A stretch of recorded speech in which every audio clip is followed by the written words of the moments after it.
So I thought I'd be helpful, which is my first mistake. Because anytime I think I'm about to make someone's life easier, it usually backfires spectacularly.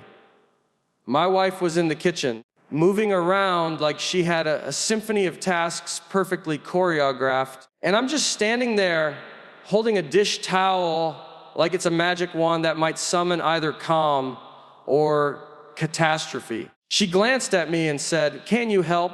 And I, being completely overconfident in my non-existent skills, nodded like a hero about to save the day.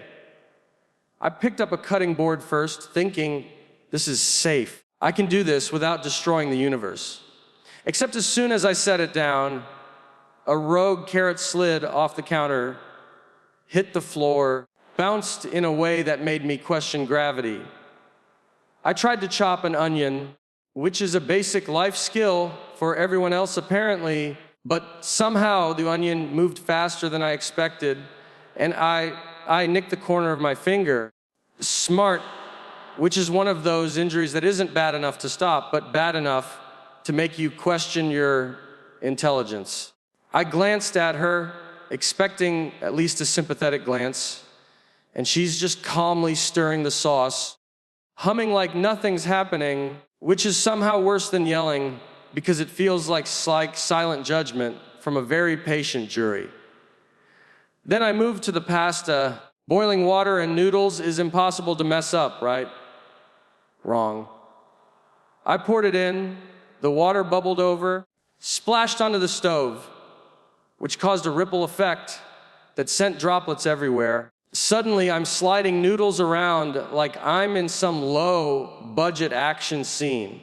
I tried to scoop a clump back in the pot, which caused the sauce to jump slightly, splattering a little on the counter, which led to the towel tipping over, spreading a puddle across the counter that I didn't even know existed. And by now, my confidence is gone, replaced by pure panic. Of course, my wife is still humming, moving like nothing is wrong. That's when it hits me. She knows exactly what I'm doing. She knows how badly I'm failing. She's letting me keep going, which somehow makes every tiny disaster more horrifying and hilarious at the same time. Reach for the garlic to fix something else, and it slips, hits the side of the pan, bouncing onto the stove, where it joins the noodles, sauce, and water in a rebellion against me. I keep going because stopping now would mean admitting defeat, but every move I make just adds another layer of chaos. The noodles escape. The sauce creeps closer to the edge. The towel spreads water in unexpected directions, and somewhere in the middle of this, I'm narrating to myself like a sports commentator. He's reaching for the rogue carrot. Watch out for the sauce! Oh no. The noodles are escaping, and that's the magic of this situation. The audience is already leaning in, laughing, imagining themselves in my shoes, watching the small, well-intentioned actions spiral into total disaster. It's exactly the kind of relatable, awkward, painfully funny story that Nate Bargatze would tell for minutes, with pauses, reactions, and tiny details that keep you hooked, wondering what will go wrong next. Because once you try to help, nothing ever goes back to fine. Everything was fine, really fine. The kind of fine that makes you think, for just a moment, that life is paused to give you a break. My wife was in the kitchen, moving around with the precision and calm of someone who has mastered the art of multitasking. Meals, spices, bowls, knives, perfect harmony. She had that little hum going, the kind of hum that makes you feel like nothing could possibly go wrong in the next 5 minutes, except, deep down, something always does when I'm involved. And there I was standing in the doorway, holding a dish towel like it was a sacred relic, trying to look useful without actually doing anything that could break the equilibrium. I watched her for a second, just soaking it all in, the rhythm, the smell of garlic and onions, the way the cutting board sat at exactly the right angle for her chopping. I thought, maybe I can help. Maybe I can make things even better. And that's the moment the trouble started. It begins innocently enough, right? You think, I'll just grab a bowl, I'll just stir a little, I'll just pass the cutting board, and in theory, that sounds harmless. In practice, every step I take seems to require an advanced degree in kitchen dynamics. I pick up the cutting board, just a small, innocent motion, and it feels like I'm holding a newborn tiger. The board slips slightly, and I'm immediately in a negotiation with gravity and the carrot I didn't even notice on the edge of the counter, which rolls off in a way that feels deeply personal. I try to recover it gracefully, but the act of bending over causes the towel in my hand to hit the counter, which nudges a spice jar ever so slightly. Suddenly, I'm performing some kind of clumsy dance, trying to stabilize one thing while preventing 5 other minor disasters from occurring. And the worst part, my wife is calm, too calm. She's humming, chopping, arranging, stirring, completely unaffected by the minor mayhem unfolding a few feet away. Nate Bargatze fashion is worse than yelling. Her calmness makes the tension explode in my head because now I know she's watching. Not judgmentally, not angrily, just observing, which means I have to perform, and we all know my performance tends to go sideways. I reach for a bowl of garlic, trying to make a simple move, and I overthink it. Do I twist my wrist? Do I tilt it? How slow is too slow? Too fast? In that hesitation, I imagine all possible disasters at once: garlic hitting the floor, sauce spilling, pasta escaping the pot, the smoke alarm screaming at me as if it personally hates my life choices. And even as I imagine all this, the audience can already feel it, because they know that once I step in to help, nothing stays calm. Every ordinary object in the kitchen, the cutting board, the vegetables, the towels, even the stove itself, feels like it's conspiring against me.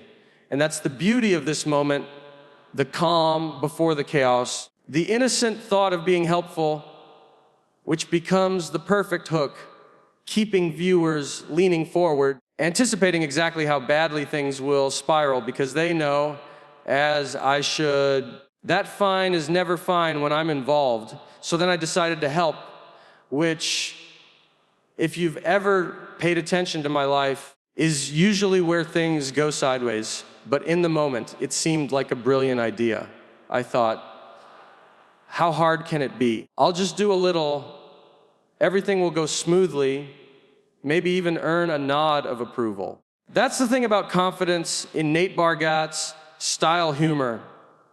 It's always slightly misplaced and slightly dangerous. I reached for the cutting board, thinking it was a simple, low-risk task, and of course, it was the exact wrong thing to touch first. My hands trembled slightly, trying to appear calm. The cutting board shifted just enough that my brain decided this was a full-blown crisis. I adjusted it, and in that second, a rogue carrot slid an inch too far, falling toward the edge of the counter. I reached to catch it, which of course caused the towel in my other hand to hit the edge of a spice jar, which wobbled like it was testing my reflexes. Froze for a moment, staring at this tiny chain reaction, realizing that in my mind, I had just set off a sequence of events that could rival an action movie. Except the explosions are minor kitchen disasters, and the soundtrack is my heartbeat. I start chopping the onion, thinking, okay, got this. I can be helpful. And then, of course, I don't, because slicing onions while panicked leads to fingers that feel way too close to the blade. And one nick later, I realize I've officially escalated from harmless helper to kitchen hazard. And the worst part is, my wife doesn't react. She's calm, humming, moving with perfect rhythm, as if my minor disasters are part of her meditation routine. That's what makes it hilarious and terrifying. The silence, the observation, the tiny eyebrow raise that I catch out of the corner of my eye that says, I see exactly what you're doing. You're failing magnificently. I try to compensate by stirring the pasta water, which seems simple until I realize the noodles are sticking together, forming little clumps that refuse to cooperate, bouncing slightly in the pot as if mocking my efforts. I glance at the sauce simmering. Maybe I can stabilize something there, only to splash a small bit onto the counter, joins the droplets from my earlier panic movements, and starts forming its own little ecosystem of chaos. Grab a towel to mop up the water, but the motion just shifts the puddles somewhere else, like a poorly designed physics experiment. I keep going because stopping would be admitting defeat, and in Nate's style, that's unacceptable, even as every small move feels like it's amplifying the disaster tenfold. I try to salvage a clump of noodles, reach for garlic, and every minor motion seems exaggerated, cinematic, like a slow motion replay where the audience already knows the punchline. And that's the hook. The audience is leaning in, laughing, cringing, relating, waiting to see what will tip over next. Because once I decided to help, there's no turning back. Every task escalates, every object conspires, and every second holds a potential punchline that keeps people glued, imagining themselves in my shoes, knowing that the best intentions almost always lead to hilariously catastrophic results. By the time I got to what I thought was the easy part, things had already started slipping away from me in ways that only make sense in hindsight. I tried to stir the pasta, thinking I was doing something safe and straightforward, like a normal, competent adult. But of course, nothing in my life goes according to plan, and suddenly, noodles were sticking together like tiny little rebellions. Refusing to cooperate, I leaned closer to the pot, trying to gently separate them. That's when physics decided to join in on the comedy. A bit of water sloshed over the edge, onto the counter, immediately formed a puddle that I didn't know could exist in that exact shape, like it had been hiding there, just waiting for me.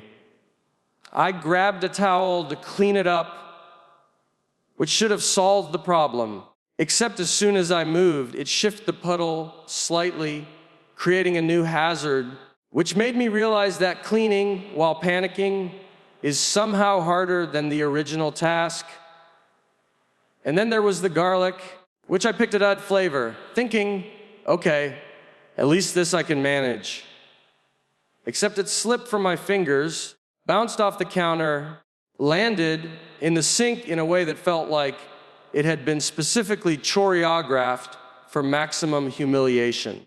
Tried to recover gracefully, but in the process, my elbow knocked the spice jar again, which had apparently not forgiven me from the first encounter, wobbled precariously as if reminding me that nothing goes unpunished. And all this time, my wife is humming, calm, unfazed, moving through the kitchen like she's conducting a symphony, while I'm performing an improvised slapstick routine that has no audience except the small appliances silently judging me. Glance at her for reassurance, for a tiny signal that I'm doing okay, and instead I get the Nate style stare, the one that says, I know exactly what you're doing, and it's wrong, but go ahead, keep trying. That's when the comedic tension really hits, because now I have the pressure of performance layered on top of inevitable failure.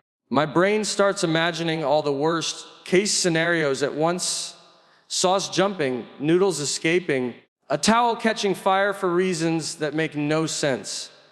I try to focus on one task at a time, which is laughably naive, because every movement seems to have consequences 10 steps ahead, like the universe is playing chess and I'm a pawn trying to juggle spaghetti. I stir, I scoop, I move a pan, tiptoe around a puddle that refuses to stay put. Somehow it all escalates further. The water droplets merge with a stray noodle. The sauce creeps closer to the edge. I feel like I'm starring in a slow motion disaster film where every frame is slightly absurd and highly relatable. And that's the beauty of it, the hook that keeps viewers leaning forward. The audience knows something is going wrong. Feel the tension. The laughter builds naturally because they see it all from the perfect perspective. Someone trying to help spectacularly and reacting in ways that are awkward, over the top and painfully relatable, leaving them wondering what new disaster will appear in the next second, because when I try to help, nothing ever stays under control. By this point, I was fully in over my head, but the thing about humor is that it thrives on escalating tension in ordinary situations. So naturally, everything got worse just when I thought I might be regaining control. I reached for the sauce, thinking stirring it gently would be a safe bet, and instantly, a little splash jumped out of the pan and landed on the counter like it had been planning an ambush. I froze. Maybe if I don't move, nothing else will react. But that's not how kitchens work when I'm involved. The noodles, which were supposed to stay obediently in their pot, had developed a sense of mischief and started sticking to each other and to the sides of the pan, forming clumps that refused to be tamed. I tried scooping one back into the pot, and in doing so, accidentally nudged the cutting board, which slid slightly, knocking over a spice jar that had clearly held a grudge against me since the beginning. At this point, felt like I was in a disaster movie with zero training, where the explosions are minor, edible, and entirely my fault. Of course, my wife is still calm, still humming, still moving as if nothing is wrong. That's the real nightmare. The silent, observing calm that amplifies every mistake, because it's not yelling, it's the awareness, the knowing glance that says, I see exactly what's happening, and I'm letting it unfold. Every movement I make becomes overthought. Should I scoop faster? Should I stir slower?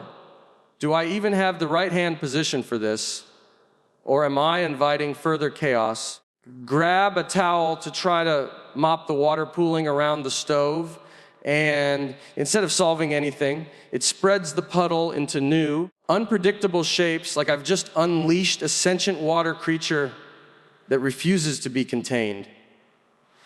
I try to juggle tasks, stir sauce with one hand, rescue noodles with the other, all while avoiding collisions with rogue garlic cloves bouncing across the counter.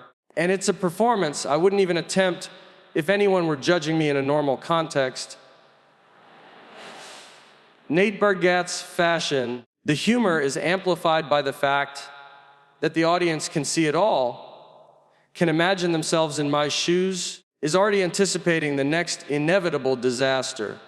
Every small action, every decision to help only creates new chaos. Tiny movements have amplified consequences. Droplets and noodles move in ways that seem coordinated against me. I narrate everything in my head like a sports commentator because it's the only way to survive the ridiculousness. Even thinking about stopping doesn't help, because if I pause, I'm admitting defeat. And Nate-style comedy works best when the storyteller pushes forward.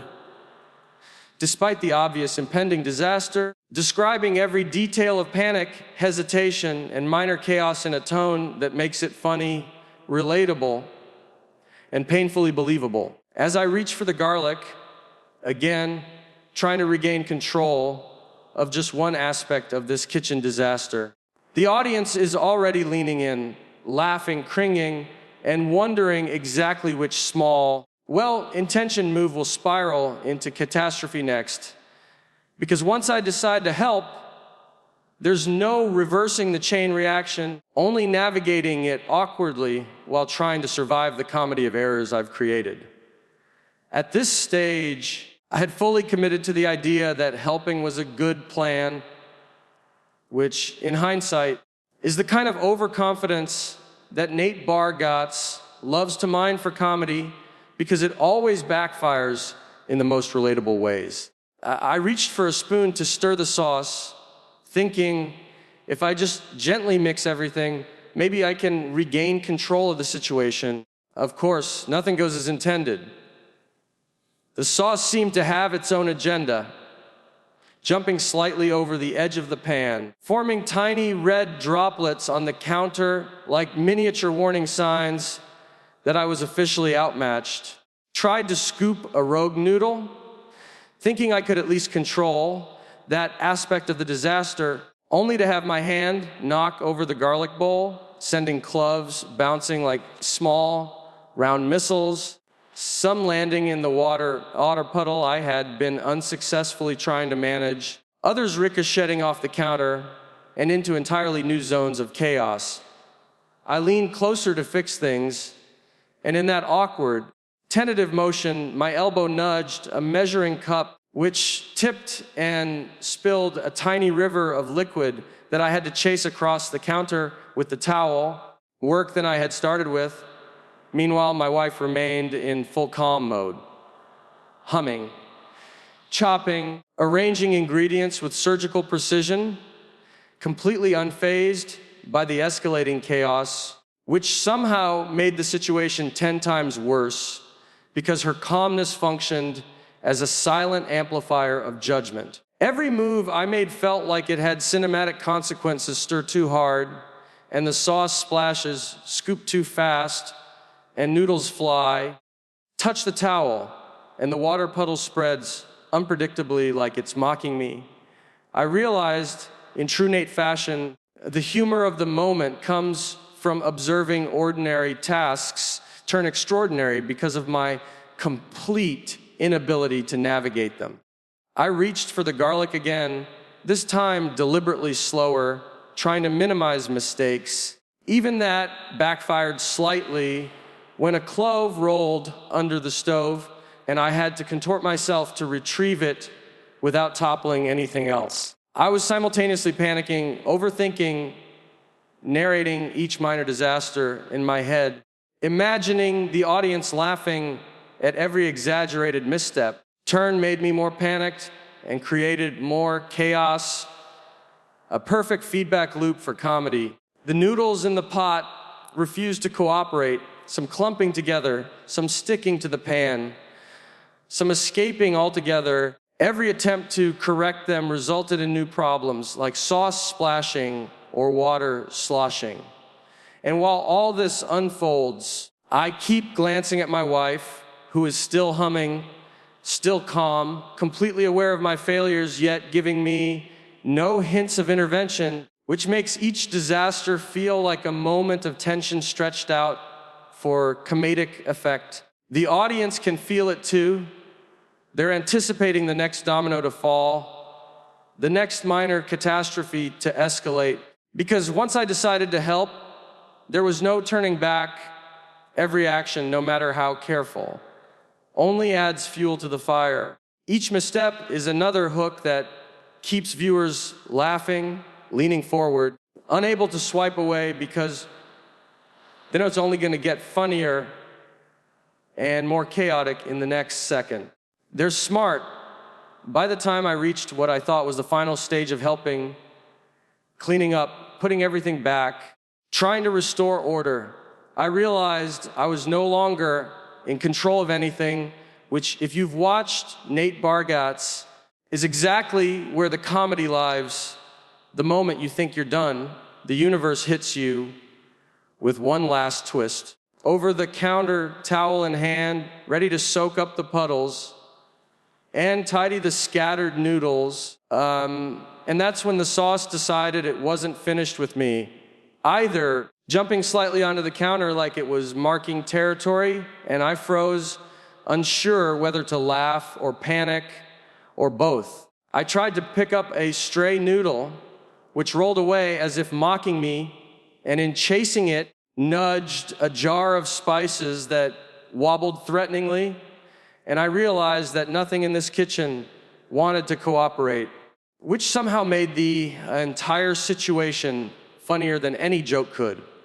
I glanced at my wife, who remained calm, humming lightly, as if she had orchestrated this entire chain of disasters as a test of my competence. And in true Nate fashion, the tension between her perfect calm and my escalating panic created the perfect comedic contrast.